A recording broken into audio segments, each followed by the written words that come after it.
Under the watch of Governor of Imo State, Governor Hope Uzodinma, the APC governor waiting for Imo State, under your watch, what is going on with the police? Why are police taking laws into their hand? Why are police in Imo State harassing people for no reason? This is the question we have to ask the governor of Imo State.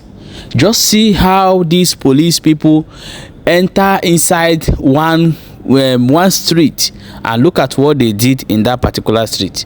I'm going to allow our brother to explain more better on what happened in that area, and I go bring the videos make una watch.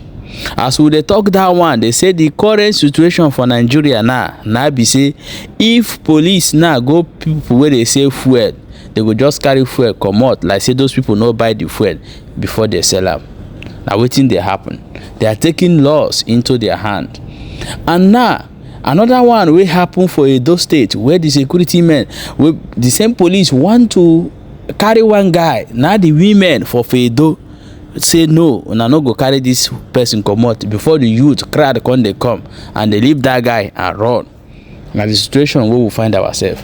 I'm going to bring up the videos for you to watch. Please go and follow our new page, very very important, Balaba G's vlog, so that you're not going to miss our updates back to back. Now watch the video of what happened in Imo State before we come back and continue. Like I said, the narcotic unit of the Imo State Police Command invaded a layout, Ovoro, Uzodinma layout, known as Naze, Owerri North, Imo State, few days ago. And when they invaded that place, in fact, the video will be in the comment section. We cannot post the video within this program now, but I can post in the comment section so that you go there and watch. You know, the video, one guy, the police, the boy is here, you know, be here, na street, So, the police say, "Abu boss Imo about all there. Who get this car? Who get this car?" The guy say, "I don't want here." And when him has say, "Open boot, open car, open left, open right." The boy me picture in open bonnet. The boy me picture in here take it higher. Then has say with the particulars motor, the driver's license. Ya wouldn't know man expire. The boy say that he's even in the process of getting a renewed one. He put to a call. The video, the first video, he got the boy make a call to license officer. So now I see the license officer and the police push area now. So can confirm that he is already on the renewal of the driver's license. You know. So the guy has said, "I'm going to phone you send the police so that no she from license officer that is the one renewing the distance for him." The guy will say phone you the police. The police will phone. Banyo tige na no, you see when you also will tell me now. The boy join the police officer. Now why they carry my phone they put for pocket? To let him know where the phone mate in up. Phone or wukegi. Oh to she did manhandle the guy. Koya, where am for this guy? Koya chene grave. Nkana or biggie. I could do this guy now. We know what I can bring and rule. Chitobu the guy. Chitobuye. Also a police behave as a rebel na kadiba. A big police officer. He can let the video. He can hold to a police officer. She no run ala. They make omake, make onyara, e make aburo. You can hear you see it there in the video, the comment section. Why did the guy was here on a phone? Because the guy one way puta. The same biggie insisted. Now the boy gets to Haga police station. Where I can't cough. Tige the boy no fuaka. The boy kumwanaka. You can use this is in the video there. You see everything there in the video. And then the video and I see my video. Quick. To tell you that in the police Imo State, they are highly indisciplined. 80% of them, indisciplined. They don't fear their commissioner. These police officers, they don't fear the commissioner.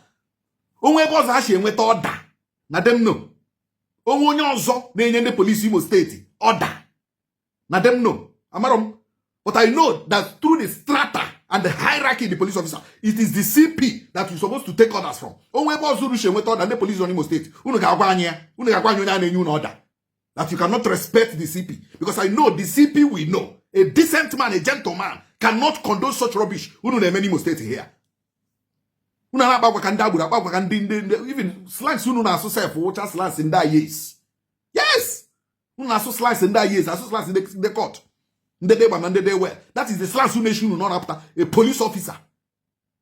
Get the difference between you people and the cultists. Not to share behave, not to share dress. So just watch the video in the comment section. But we are promising that biggie. And we are promising that those people the police that we will not stop here. No, we will not. We will report you to the Police Service Commission. I will report you to the IG. I got report you to these institutions. Because I don't know respect the CP of Imo State. We don't respect here. But we will still report to the CP. But we are taking this in higher. You cannot continue to dehumanize Imolites and Imo residents and you go free. Protect the Weak International Foundation. We will not accept that. Not me accept, we will not.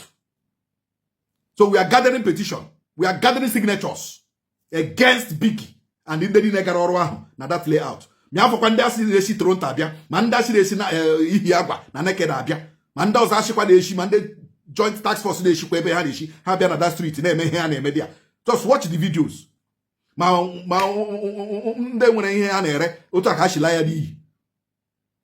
One woman die just 1-2-3 months ago. Hele ihe that woman na-ere mebie ye, le POS ya, kurie ye. Just watch the video, my brother. Na comment section. Thank you very much.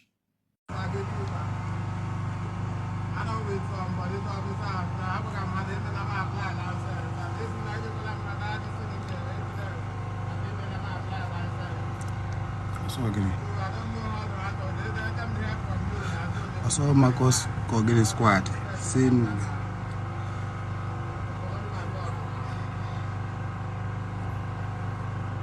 Police name na street and telephone ya para bale.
See what team police do.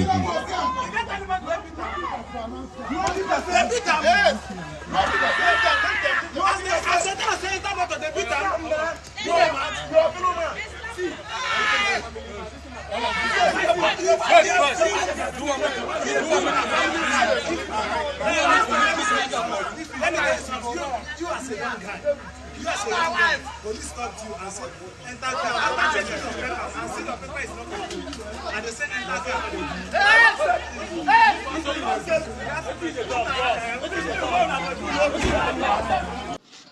This is a live video. They hold my husband. He did nothing. This is a live video. Now making this video live. See my unborn child. I'm a CS mother, just 2 months, and they're holding my child. Police people are here. See their boss. This is a live video not happening. He did nothing. What is this crime? They refuse to say anything. They're with boss. I want to know my husband. Did nobody? They are carrying. I'm on my gate. I watch a gate. Man, I'm going to shock. I'm just letting you watch a gate by this time. See what they did to people's markets. Look at what they did to people's markets. Just see. Don't see. They are still at the extreme. They are still at the extreme. Somebody should help us. They are still at the extreme. Look at somebody's shop. See somebody's shop. Look at what they did to people's markets. People's shops. Look at, and they are still coming. They are still coming. Now for Imo State, this thing they happen. So the governor of Imo State, I hope you are seeing what your police are doing. Everybody is asking, why are the unknown gunmen focused on the police and army in the Imo State? Because these people are mean. Men, when they get you, you are going to pay what you do not expect. So tell me why people will not unleash their anger on them back. So the police in Imo State, please, you people should change your ways. Change your ways. The CPs, the Army General, all of you, call your boys in order in Imo State. Don't allow the people to turn war against them. It's going to be bad when we get to that point. Please listen to what our brother said. But before we go into that one, I want to show you this video. See how they are collecting fuel from people and they will just move away. Just watch. See what Nigerian police are doing. They will tax all these people, collect their fuels. I was here, one came and collected and left. Another people are coming, which is another set of them. Look at another set of them. Watch and see what's going to happen there. Watch and see. You can see. You can see. Without pain, we'll go. Another set will still come again. So to see what is going on in this country, police, God will punish them. Just look at it. You can see now, don't start. Don't start. Don't start. See? See what's going on, right? About it's going now. And they think they will not have accidents. It's going now. It's going now. Wait.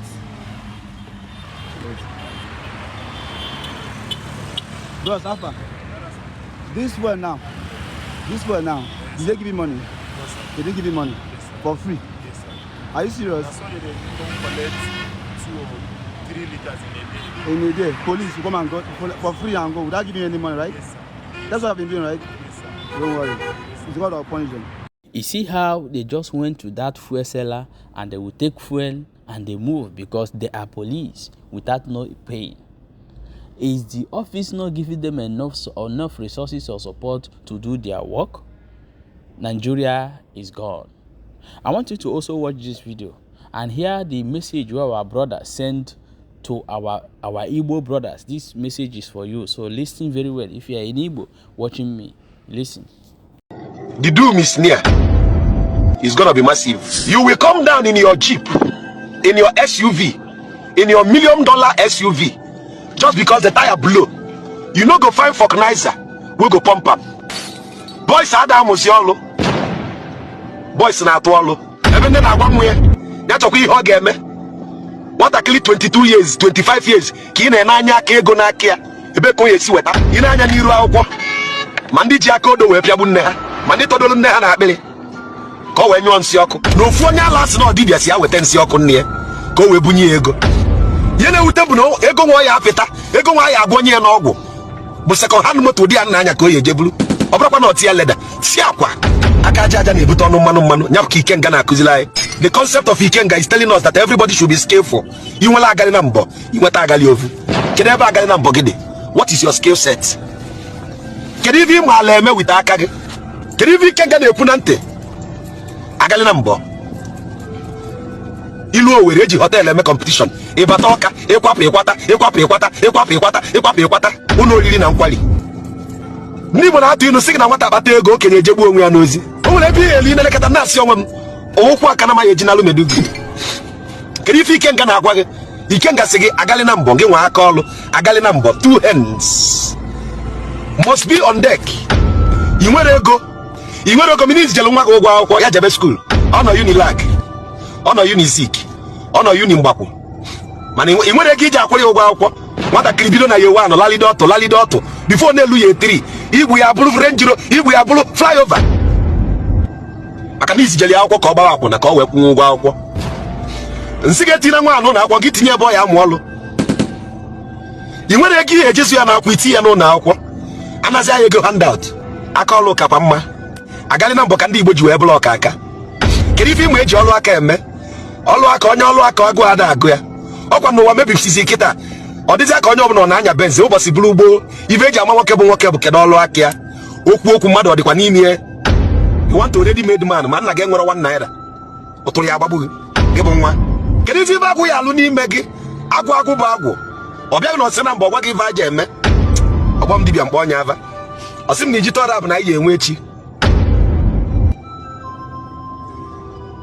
alụ mekwa na ete ọkala mee na ijite ọkala nsogbu ụdị ọ na orodi bụ iche ntị mgbe na-abịa unu ya achọ eziokwu mana eziokwu ya nọ n'ọta aka. Guys, I want you to share this video and make sure you subscribe to this channel for more updates as it is hot.